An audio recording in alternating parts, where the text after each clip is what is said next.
Hi, we're Jukebox Monkey, and we're going to tell you what our top 5 favourite albums were of 2020. Anyway. Yes, stumbled over that.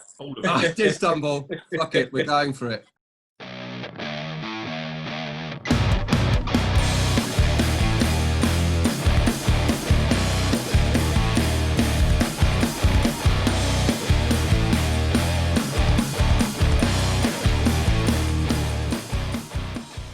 My number 5 album this year was by a band called Modern Rituals, called This Is the History. I've not heard that. It basically sounded like someone pissed off Ian Mackay from Fugazi and he made an album about it.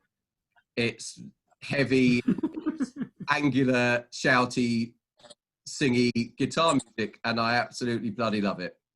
Beautiful bass tone, Modern Rituals, This Is the History. Yeah. Right, it's on the list. My number 5 is June, DVNE. June, Omega Severa, apparently. They're from Scotland. 5-piece. It's a bit proggy. It's kind of like the good bits Mastodon do, done nicer. There's a not all the time. There's a few bits in it. It's like, oh, that kind of sounds a little bit Mastodon-y, and the vocals. There's I think it boils down to the vocals is a bit like that. But yeah, it's only a 2-track. Long songs. I used to hate even an EP with 2 tracks. Yeah, it is. You hate long albums, so 2 tracks is about right. I used to hate long songs, didn't I? I used to be oh God, get on with it. And now my top 5 is disgusting. They're all like 13, 15, 18, 20-minute songs in the album. Oh, my life. You've been in this band too long, mate.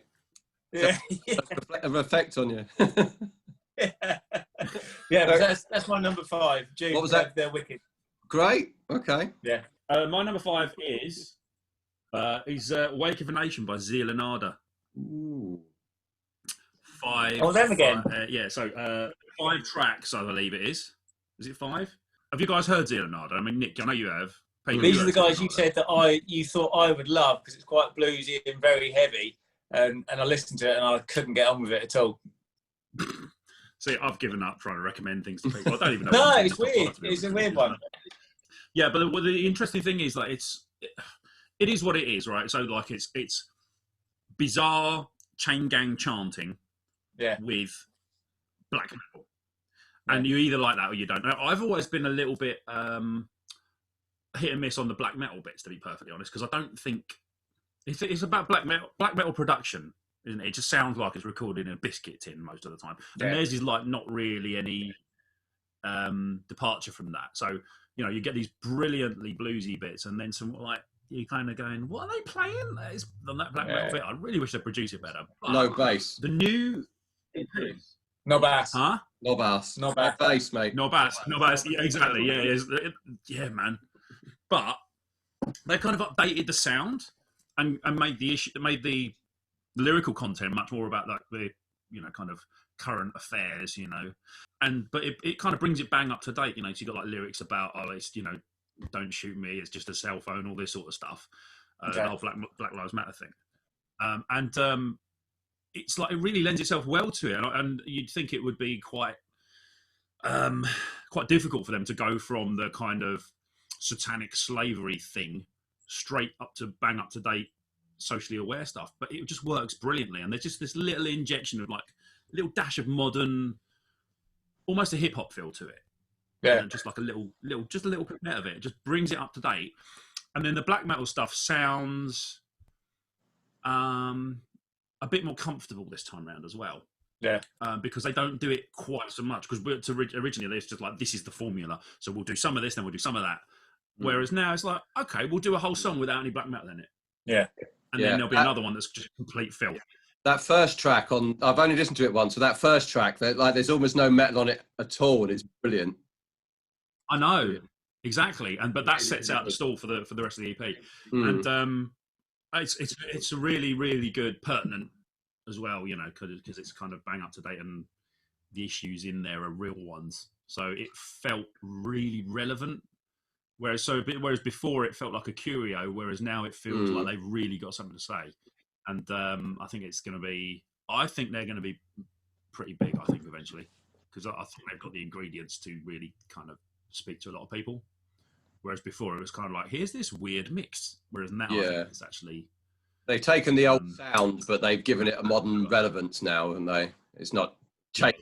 They could still up the ante on the black metal production. But I think they're still a little bit scared of the black metal fanboys going, no, you mustn't record it with microphones.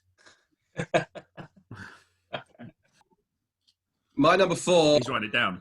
Released back in the before times, back in February, like about 7 years ago now. But it's stuck with me since then. It's Refractions by Lowrider. Oh, nice. And wow, okay. Yeah, it still sounds a lot like Caius. It still sounds much like classic stoner rock, but my God, the riffs on it are so good. It's called Ode to Ganymede, and it has 3 riffs in it that are better than most bands have on their entire albums. It just makes me just want to nod my head with a beer in my hand, with a slight smile on my face for 40 minutes. And sometimes that's all you need. It is awesome. If you like old school stoner rock, it is perfect, and I love it. Yeah. To be fair, I listened to that record. It's my number 10. Oh, was it? Yeah. Yeah, because you managed to do 10s, and now you're saying just do 5. Oh, okay. It was on my bubbling under list. It wasn't in my 10, but it was pretty close. And the thing about that is, like, I was listening to it to begin with and went, sounds like Caius. Sounds like a Caius record. And then about 5 tracks, I was like, it sounds like a really good Caius record, doesn't it? Oh, yeah. So that's the point where which they've expanded a lot from the first album, and they've added quite a lot. There's a lot of like 70s synths and weird space noises, which I'm all about. But yeah, bloody great. Lowrider. Awesome. My number 4 is King Buffalo, Dead Star. Yeah, you'll know that one, yeah? I know the band. I listened to their last album, but I haven't listened to this one. Yeah, it's proper psychedelic. It's pretty chilled. It's pretty chilled and quite laid back. It starts with a 16-minute track. Normally switch me off, but I mean, yeah, it's one of those ones you just you bang it on and you get kind of lost in it and go, oh, it's finished. Oh, okay, cool. I enjoyed all that, but I don't really, it takes a long time to sort of pick parts out, that you probably do. But yeah, it's my number 4. It's wicked. Listen to it. Is it hypnotising you? Is that why it's going past and you don't really realise it? Quite possibly. You've fallen asleep. Quite possibly. And it's going, you are a strong, confident woman. Who doesn't need to smoke. And then doesn't need to smoke. That's the one. Right. I'll put it on my list. Yeah, it's wicked. What's that? Buffalo? What now? King Buffalo. Tree? King Buffalo, sorry. Right, so now this is the interesting thing. Right? This one has been my number 4 all year long, right? Because there are 3. My top 3 have all been number 1 at various points, just cycling round. But number 4 has always been this. And it's Enter Shikari, Nothing is True and Everything is Possible. Wow. Now, I'm not a huge fan of this whole of this kind of thing generally. Back to Friends again, aren't we? What? Yeah, I'm going to say, yeah, you did the Friends thing. But I was a really big fan of the Mind Sweep, the album they did, the one before last, so it was probably about 4 or 5 years ago. It was a really, really cool record, very politically aware, but like just, it's both heavy and full of like massive melodies. And then this one's a little bit more like that, whereas The Spark, which was the last one, was a little bit more, it was a bit bitty, like lots of little songs and little ideas. It just didn't really come together as a whole. Whereas I think this one does kind of coalesce as a really interesting bit of work where you've got like bits of songs coming back at various points, like riffs from, like there's like a reprise of one of the songs a bit later, and it all kind of ties together. There's a few kind of slightly grandiose moments where they kind of put in like orchestras and things and horn sections and whatnot, which is a little bit unwieldy, I guess. But overall, it's just really, really strong melodic songwriting. I've got a brilliant ear for a melody, right? The vocal melodies are huge, the choruses are big, And what I really love about and Shikari is that they know when they got a big tune, and they're not afraid to just play that tune on a big fat synth over some riffs, and it's just like huge slabs of melody essentially. And then just sort of meld it to some really quite cool progressions and like very woke lyrics. So this is a bit of a theme actually. I just so many like actual melodies just like really coming through and just like really kind of drilling into the brain, and that's what I really really like, and in an era of where if you want to listen to something heavy, you've got to kind of put up with the fact that there aren't going to be any tunes in it and just look for the rhythms in there and the hooks on the drum parts. The drums are good, yeah.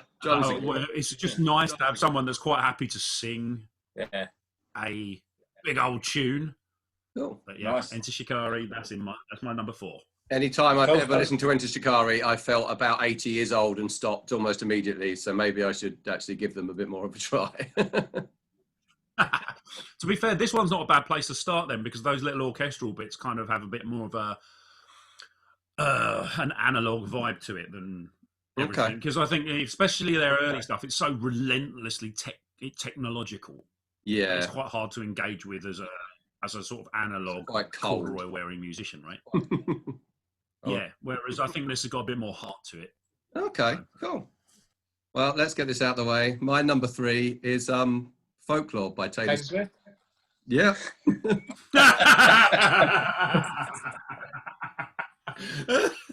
Yeah. Right. Shall I go on to mine? Now, you guys know I love Taylor Swift, but Indeed. I didn't expect her to surprise release an album in the middle of lockdown with the guy from The National that is basically like a lo-fi indie folk album. There are no massive shiny pop songs on it. It's all pianos and guitars and quite downbeat, and it absolutely fucking. Does she at any point sound like a country singer? A little bit. She sounds She sounds more country than she does pop most of the time. It's a lot more down to earth, and there are like poppy songs on it, and then there are songs that she does a duet with Bon Iver called Exiles, which is just beautiful. And yeah, even if you're skeptical about pop music, put it on, even if it's on in the background. It is just. I'm not skeptical about pop music. I'm skeptical about Taylor Swift. Well, you shouldn't be. She's a goddess, and you leave her alone. But no, it's and then yesterday she surprise released the sister album to it, which is just as good. So as a Taylor Swift fan, this year's been really, really nice. So is this a joint entry? Is this a joint entry, both? As of yesterday, it basically is. But I've only listened to the other album twice, but it's still really good. But yeah, it's really surprising, low-key indie rock album by Taylor Swift, and it is well worth a listen because it's gorgeous. There you go. I'm pleased for you, Nick. Thank you. I mean, the thing is, right, on paper, what I've heard about this record, it's because she basically did it in her living room because she was bored at home, right? No, when you say in her living room, she doesn't live in a 2 up, 2 down. No, she lives in a giant mansion on the beach. Might. Yeah, but the point is, she still did it at home. Yeah, without the assistance of the machine. Do you get my point? Yeah. Because the thing about Taylor Swift, she's very much although she is a proper musician, she has allowed herself to be swept along by the industry, right? Oh, yeah. And that has provided for her a certain type of sound and a certain type of production and a certain presentation that, frankly, makes people like me want to be sick. Mm-hmm. However, I do accept that there's a proper musician in there somewhere. She's not like this vacuous entity that's just been fed these bits of material by ghostwriters. So if there is a place to go in on Taylor Swift, I suspect this will be it, wouldn't it? Yeah, I'd say go and put Exile on. And if that doesn't work for you, then give up. But that is a beautiful... So that's the duet, yeah? That's a duet with Bon Iver, who's got this really gruff, like baritone voice, and it's completely piano-led duet, and it's absolutely gorgeous. And there just seems like there's nothing really cynical about it or anything. It's just a really gorgeous, heartfelt duet. But there's a lot of piano on this album. I think she plays some of it. But yeah, it's just if you're going to listen to any Taylor Swift album with an open mind, listen to this one because it's gorgeous, really, really gorgeous. My number 3 is a bunch of guys from France called Slift. It's space rock. There's a French band that's not Gojira. Yeah. It's you probably quite like it, Nick. Space rock. It's Nice. just massively trippy. It's just it didn't instantly grab me. I listened to it once through, then left it for a while. It's not one of those albums. It's like you listen to it more and more and just pick up on bits. You're like, oh man, that's rad. You know, and yeah, it's just one of it's a proper grower. And it was never going to be number 3. And it's gradually worked its way up. Oh, good headphone album, I'm guessing. Yeah, you kind of get a bit lost in it. Mm. It's one of those ones. Most of the things I've picked are the ones you just go. How are they so spelled? yeah, Slift, Slift. Yeah. And the album's called Ummon, Ummon. Cool. See that now I actually have to commit to the order my 3 are in. I'm second guessing it already. So my number 3, it is Trivium, What the Dead Men Say. I quite like that album. Yes. I quite like that album. It's great, isn't it? It is a really, really good record. And the interesting thing is that Trivium have drums are good. Grown up. The drums are good. You know what? That is one of the best things about it. But I've been a fan of Trivium since they first. Every Trivium album, that's the best thing about it. The drums. You actually can't hear above 400 hertz, can you? I think that's what it is. I can. No. But what I'm really liking about modern Trivium, as opposed to older Trivium, because the thing is, everyone liked Trivium to an extent back in the day, but it was always despite some things. Right. Everyone except Nick liked Trivium back in the day. There was a certain youthful exuberance which was both charming and off-putting at the same time, wasn't there? Yeah. So, for instance, they had like lots of song titles where clearly they'd gone through a thesaurus.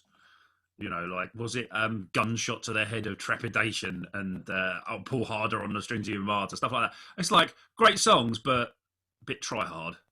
Yeah. And nowadays, they've grown up a fair amount. And although they're still broadly the same band, and they're still quite young, to be fair. I mean, they're like 32, something like that. And they're like 9 albums in or something.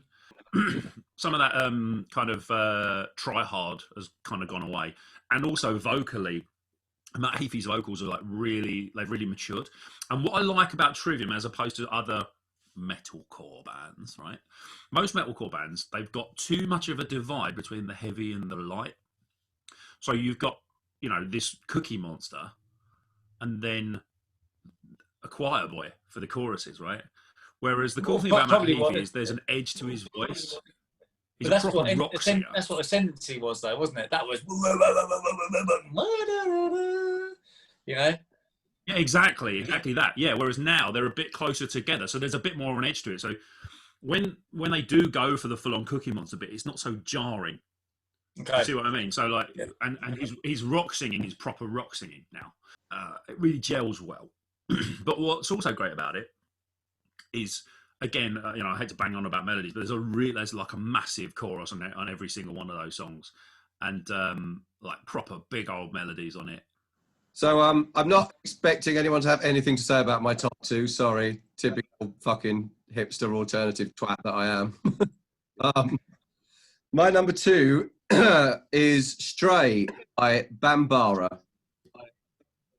This band. Oh, round of applause. It was in my 10. Oh, okay. They've had about 4 albums out, but I only discovered them this year.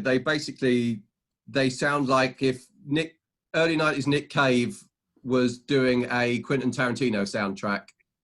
It's like slinky lyrics written by Quentin Tarantino. Yeah, it's all kind of slinky post-rock with surf rock guitars in it, stories about arsonists falling in love and drug addicts, and it's like really dark and really loungy, and I used to listen to this quite a lot when it came out on the way back from band practice, and it's such a great driving late at night album.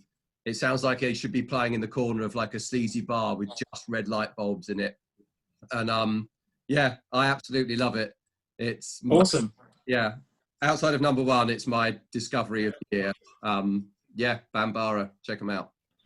If you've got something that just makes you feel that way, you know, the place or the feeling that you want out of life, like I said, you know, this should be played in this sort of place, and you get that feeling from it, then it's sold on you. It doesn't matter if somebody else doesn't like it or that's it. Couldn't care less. Or I put it on walking to Wilco's the other day in the middle of the day, and it didn't work at all. I had to turn it off.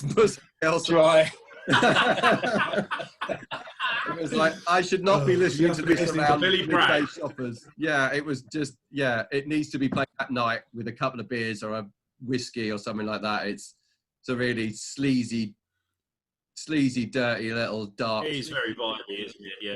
I mean, it's like, so Nick that Cave. one took a while because I listened to it to begin with, right? And it does take a few spins, that one, because it is so Nick Cavey that it suffers by the comparison, right? So when I first heard it, because this came out like March or something, didn't it? Quite early. It was a while ago, that one. Yeah. And I listened to it at the time, and I was like, "That is too Nick Cave. It's too Nick Cave for its own good, right?" And I kind of dismissed it. But when I was putting my list together, I gave it another couple of spins, and I was like, "You know what? Although it is very much channeling the Nick Cave, it is telling stories of a similar quality." Absolutely. And that was where it really started to work for me, because you do have to give the stories time to unfold, and obviously you're not really going to get that on one spin. So I gave it a few more spins, and actually that really did kind of justify the length of the songs and just the amount of time you have to put into it. And actually, it's a storytelling album, isn't it? Yeah. And, again, you need to sit and listen to it. Great on headphones. Yeah, listen to the lyrics and listen to the nuance of what the band's doing. Actually, quite interesting stuff underneath, like the Bad Seeds do. Yeah, just chords playing away, sleepy bass lines and stuff. The rhythm section in particular are very, very, very well gelled. Like, they are totally playing off each other the entire time. And I didn't really pick up on that the first time I heard it. When I listened to it more recently, there's tiny nuances in the rhythm section where they're just playing off of each other the whole time, even though they're playing the same thing over and over and over and over again. Yeah. It's just these tiny little timing things. Something quite live about it. But it's so subtle. Yeah, it's like they're live. Oh, you can tell that they have off each other. Yeah. Totally. Absolutely. Cracking. I'm glad you liked it as well. That's pleased me. Oh, I loved it, mate. It did take a few spins, but it just you get the impression that that's just what they played that day. Yes. Those songs would literally never be the same twice. Yeah, they're not overthinking. It's like anything I've ever done. Yeah, very much. Yeah, but on purpose, Pete. Well, fair enough. Right, Peter. That's your podcast title. Oh, my number two. Oh, man. Well, you all know, I love the Sergeant Thunderhoof. They did a split EP with Howling Giant. They were going to do a tour together, and they did this split EP. And I hadn't heard of Howling Giant before, and I started listening to their old albums, and oh man, it took a little bit of getting into, but they're wicked. They're so good. But they did a split EP. It's 40 minutes long though, and it's a song each. One song. Wait, what? It's a split EP that's 40 minutes long. Yeah. 2 tracks. Yeah. One Thunderhoof track and one, who are they called? Howling Giant track, yeah. It has a story to it. I can't be bothered to go into it, but there's 2 stories that they intertwine. Okay. If you want to look into it. But it's well worth a listen. It's well worth a listen. It's one of those ones, and there's video as well for. I'm not sure. I haven't seen Howling Giant one, but the Sergeant Thunderhoof one I've definitely seen. It's it's mad. It's really, really good. It's well worth a watch. Well worth a listen. Just get lost in it. Well, after that absolutely stunning cover of Kate Bush's Cloud Busting. I need to get on that. Yeah, those guys. For me, I think they're amazing. But hey, great and great guys. Yeah, absolutely. Yeah, because we've gigged them a couple of times, and sound. Yeah. Absolutely sound. Number 2. Like the lightning again. Yeah. It's Underneath by Code Orange. Ooh. Oh, okay. So this one could have been number 1, but no, I've made it number 2. Have you guys heard the Code Orange record, the new one? Have you heard Yes. it? No. One yes, one no. Okay, right. So, I mean, basically, it's like they've distilled a horror film down. They put it into a blender and then managed to pour it into a record form and then reconstitute it. It's just like a revolting set of noises, but along with a whole bunch of quite groovy metal songs with a little bit of retro in there as well. So it's like bang up to date, but quite retro at the same time. Everyone went mental for Forever, the last record, and I didn't get on with it. The thing about Forever, because it's got lots of like glitching and like little jumps and skips and little kind of sounds and noises. It just sounds like it's being spewed out by a demonically possessed computer, right? But the thing about Forever is I always felt that it worked best when they didn't sound like themselves. So when they were doing the Code Orange thing, it all felt a bit one-dimensional to me. But when they were incorporating some of the more melodic elements or the more gothic elements or the slower bits, that's when it kind of worked.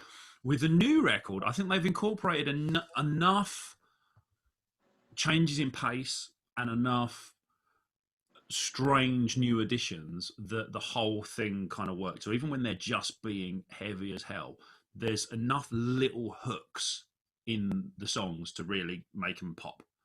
Right. So there are 2 or 3 songs where like there's a big clean chorus on it, and and not in a kind of overly saccharine kind of way as well, like you would get in like metalcore or something like that. It's kind of like in a kind of very organic way. So it's very clearly like an organic band in there. And then when they go full on kind of heaviness and destruction and shouting and all that sort of stuff, there's enough little weird bits, be it like a scratch on the guitar or like a little kind of like a bell thing on the ride cymbal, or like little strange things that just kind of draw you into it. So every song actually kind of holds your attention in a way that the last one didn't quite. But it's just also really relentless as well. So it's like quite a tough listen. It's quite heavy overall, but there's enough melody in there interspersed to make it really, really interesting all the way through. Yeah. So yeah, no, really liking that Code Orange thing, and there you go. It's that simple. I don't think no excuses. They are brilliant. They are much like someone like Slipknot. They're too heavy for me to put on all the time, so I haven't given them quite the time I should do. They are clearly a very special band. There's no denying it. They're just a bit too metal. Yeah. So I haven't listened to that album all that much because I tend to get a bit over metal fatigue. Well, see, that's the thing. You do have to listen to it sparingly, because this is why I was wrestling between this and something else from a number 1. On the one hand, this one is clearly the most technically impressive. On the other hand, I've listened to this one more. Right. Yeah. So number 1. Oh. Have we had any crossover at all yet? We haven't, have we? No, and we're unlikely to now. No. How are we in the same band? How are we in the same band? This shouldn't happen. My number 1 is Royal Swan by Foxjaw.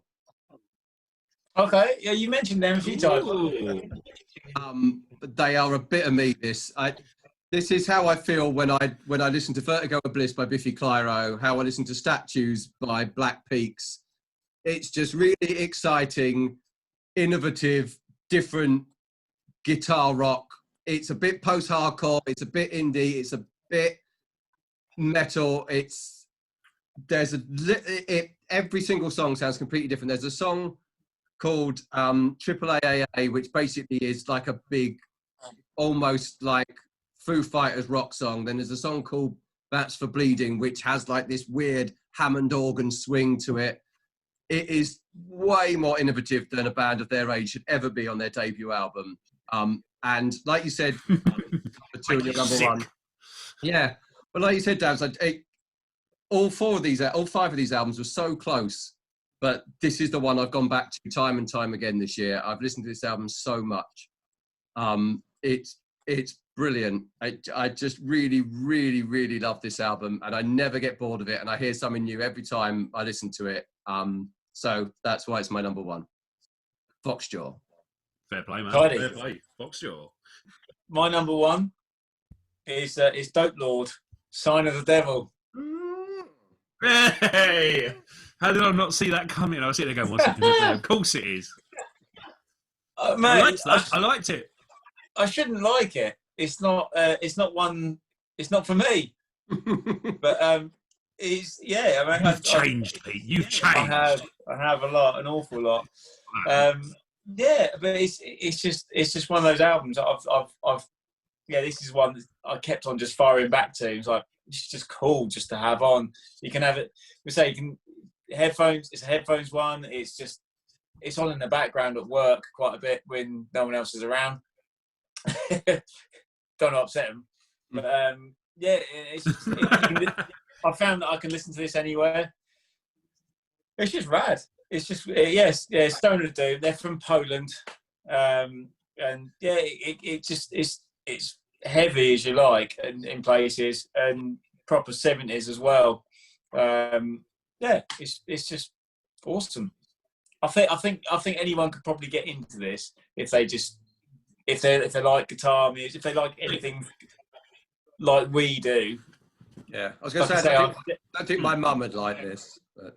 No, I narrowed it down in the second sentence there. But no, so if you like, I wasn't afraid of suggesting this to you guys and just go, I reckon you could probably give this a go and you'd probably get into it. I did. I listened to the whole thing. I was ready to give it a kick in for the first few minutes because I was like, they're called Dope Lord, and every song is a cliche about psychedelics. Yeah. Right. But after a few minutes, I was like, I can't give this a kick in because the riffs are so cool. Yeah. It's actually really, really good. Well, no, it's like they were committing to that genre as well. And I actually kind of respected it for sticking so rigidly to it. So, it didn't do it by halves. It went fully in on the I think the fact that what the say like their name, the way it's sort of is set out, it shouldn't be as catchy as it is. But I'm not entirely sure why it's that catchy. They got filthy. Does that make sense? As well, almost black metal-y guitar parts. It's really gravelly and fuzzy, but very good. I listened to it half an hour ago, so I can't really judge it that much, but I enjoyed it. It's very rare now that you can listen to something on a first listen and just go, I'll have another go at that. Yeah. You might have to force yourself and just go, no, I think that will be good in 3 or 4 listens time. But that one's like, hang on a minute. Awesome. There you go. That's my number 1. This is almost certainly the first time Dope Lord and Taylor Swift have ever been mentioned in the same conversation. Dabner, number 1. Bring us home. Right. So this isn't going to do you any good because you won't have heard of this. Summerland by Duel. Oh. Probably never heard of it. I have heard of it, and I'm now trying to work out why. Now, this is because it's goth-tastic. You remember now. I played a couple of tracks. You asked me to play a couple. You told me about it. Yeah. It was well good. Yeah. Yeah. So, it was well good, man. In it. Right. So basically, this is like, it's almost like an old school goth album, but it's just a little bit more rock, a little bit more modern, a little bit more heavy. And it's just got the most wonderful songs on it. Just the sense of melody is brilliant. It's a 3-guitar band, and they don't just go for all out heaviness. They're always playing slightly different things, and it's just got this really great sense of ambience to it. It's just got this really kind of vibey, gothic, kind of tripped out sound to it, while simultaneously being a rock band. Really, really cool vibe, and vocally it's amazing. Her voice is fucking amazing because it just hits that spot that guys' voices don't quite get to, and girls' voices don't quite get to, and just sits right in that pocket. So just it's got this really unique vocal sound to it, and he's got these amazing kind of like gothic melodies going on, and everything's just really, really tune based. So the guitars are very rarely just bashing out chords. So you've got like some picked guitar, and then another one playing a melody line, and then another one like kind of doing some gentle chords or something. And it just like really kind of meshes well together. It's frankly, it's just got the best songs on it that I've heard this year. And it's actually, because their last record, what was it called? I forget what the last one was called, to be honest. What was it? Oh yeah, Here, Now, There, Then, right? That was the last one. Sorry, I knew it was, I didn't want to mess it up. So that is probably a slightly better record, but this one's a bit more advanced. So the last one was really, really cool, really gothic, loads of really interesting harmony parts. This new one, they just play songs in 5/4 and then another one in 7/4 for no reason on earth. Their time signatures. Yeah, the numbers. The top number is beat, and I'll tell you later. Anyway, so what's counting? But it's got this really progressive element to it as well now. That just kind of just adds us to the whole off kilter thing, and it just sounds classic but really different at the same time. And I'd be lying if I said that I'd listen to Code Orange more. I mean, I sit here going like, yeah, Code Orange is like the clever answer, is it's the cool answer, but ultimately this one's got the better songs on it. So, Summerland by Duel. That was our top 5 favourite albums. Why don't you tell us what your top 5 favourite albums were? Winners Don't Do Drugs. Bye.